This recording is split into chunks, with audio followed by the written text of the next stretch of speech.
예, 안녕하십니까. 경주포커스 김종덕 기자입니다. 2019년 7월 19일 경주포커스가 전하는 뉴스 브리핑 시간입니다. 오늘은 금요일이니까요. 한 주간의 경주포커스 기사 중에서 조회수가 가장 많았던 기사 5개, 이른바 경주포커스 주간 핫5라는 이름으로 조회수 많은 5개 기사를 살펴볼 텐데요. 그 5개 기사는 기사를 많이 보셨기 때문에 영상으로 간단하게 정리를 하겠습니다. 먼저 그 주간 핫5를 살펴보기 전에 오늘 톱뉴스부터 하나 살펴보겠습니다. 오늘의 톱뉴스는 이겁니다. 경주시가 그 참전 유공자 명예수당을 내년부터 올해보다 좀 인상을 해서 지급을 했다는 소식인데요. 오늘 오전에 시의회 제243회 임시회 오늘 제2차 본회의 열렸습니다. 7월 15일날 임시회를 시작했으니까 오늘 5일간 일정 모두 마무리했는데요.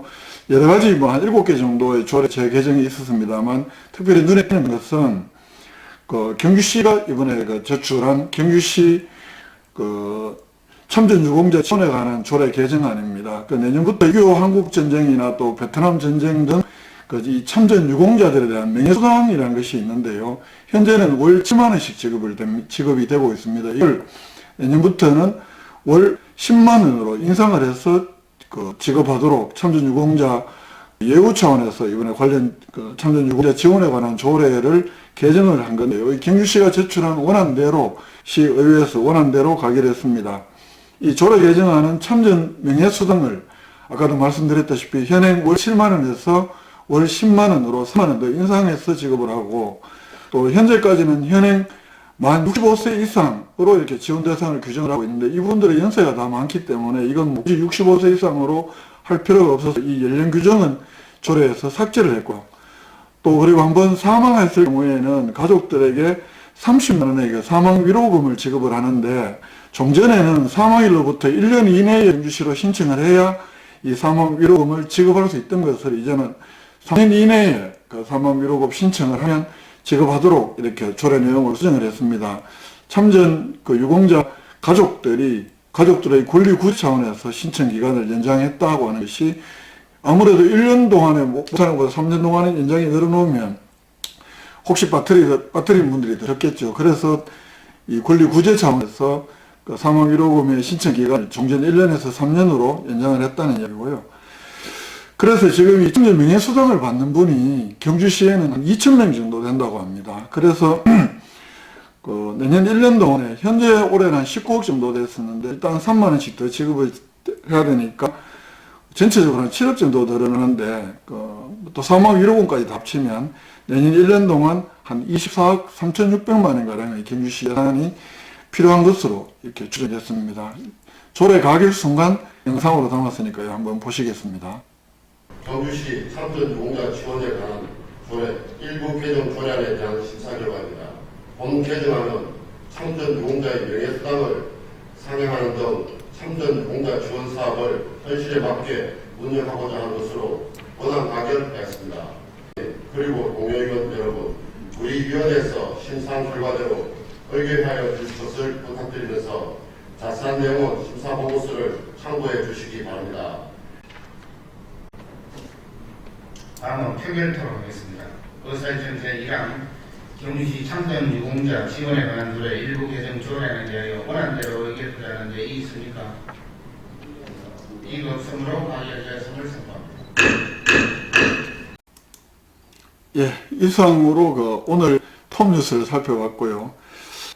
일단 지금부터는 이분주 조회수 많은 기사 5개를 영상으로 보여드리기 전에 먼저 제가 간단히 설명을 하겠습니다. 조회수가 5번째로 많았던 기사는 17일날 보도했던 경주 출신 소설가 김동리 선생의 문학기념비가 신건동 강변로변의 녹지공원에 최근 건립됐던 소식, 이걸 우리 독자분들이 5번째로 많이 본 기사였고요. 4번째로 많이 본 기사는 16일날 경시가 보도한 기사였습니다. 경주시 경상북도 한국원자연구원이 옛 경주시 간포 관광단 부지를 경주시하고 경상북도가 매입을 해서 여기에 혁신원자력 연개발 사업 단지를 조성한다. 이 소식을 4번째로 많이 봤는데요. 지금 시내 도지사님 수고하셨습니다. 시장님 수고하셨습니다. 이런 환영 일색의 현수막이 걸려 있던데요. 여러분 제가 말씀드렸습니다만 아직 이 구체적 사업 내용은 사실은 전혀 제대로 알려지지 않은 상황이어서 이 좀 확인이 필요하지 않느냐 이런 생각도 많이 들고요. 또 원자력 연구원이 온다는 소식도 있고 해서 이 부분들은 앞으로 좀 지역 경제에 정말 좋은 것에 대해서는 냉정하게 좀 따져볼 필요가 있는 것 아니냐라는 그런 생각도 들었습니다. 앞으로 경주 포커스도 이 부분은 빠뜨리지 않고 좀 열심히 취재할 것을 약속드립니다. 그리고 조회수가 세 번째 많았던 기사는 7월 18일 날 보도했던 이 건천업 석산개발 반대대책위원회가 이 석산개발 회사인 주식회사 전호개발 그리고 이 회사의 최고 임원 2명 또 토속 불법 채취로 이 산지관리법 위반으로 검찰에 고발했고요. 또한 경주시 최양식 전 시장 또 경주시 산림경영과 공무원들에 대해서는 법으로 정한 월 1회 이상의 순찰을 하지 않아서 이 업체의 장기간 불법 토속 채취를 사실상 방치한 것, 이 자체가 직무유기 아니냐라면서 형법상 직무 유기 혐의로 이렇게 검찰에 고발했습니다. 정말